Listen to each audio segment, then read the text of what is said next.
It all began on a freezing morning at a remote army base high in the mountains.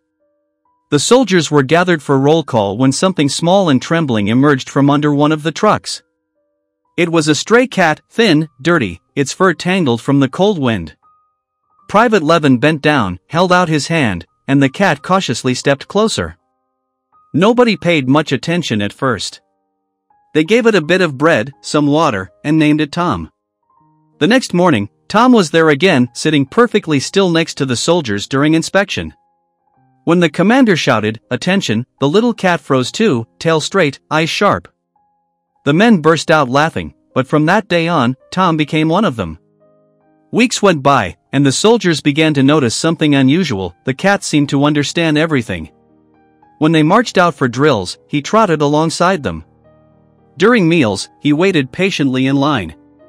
When sirens wailed, Tom was the first to dash toward the shelter. At night, he would curl up on a folded uniform in the corner of the barracks, purring softly as the men drifted to sleep. In that harsh, cold place filled with exhaustion and fear, Tom reminded them of home, of warmth, peace, and the life they had left behind. But one night changed everything. An unexpected shelling struck the nearby ridge. The base went dark, alarms screamed, and chaos erupted. Amid the confusion, Private Levin was trapped under debris near the storage shed. Dust filled the air, and visibility was almost zero. As the rescue team scrambled, a faint sound cut through the noise, a desperate, high-pitched meow. Tom darted into the smoke, disappearing among the wreckage. The men shouted after him, but the cat didn't stop. Minutes later, through the haze, they saw movement, two glowing eyes. Tom was scratching frantically at a pile of boards. The soldiers rushed over and followed his lead.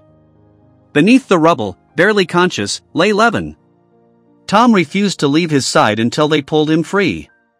His tiny paws were bleeding, his fur matted with dust and soot.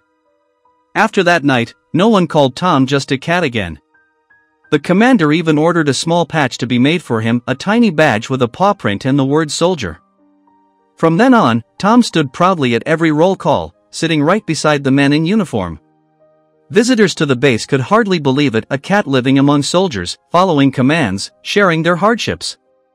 Years later, when Tom grew old and could no longer join the patrols, they built him a small wooden house beside the flagpole.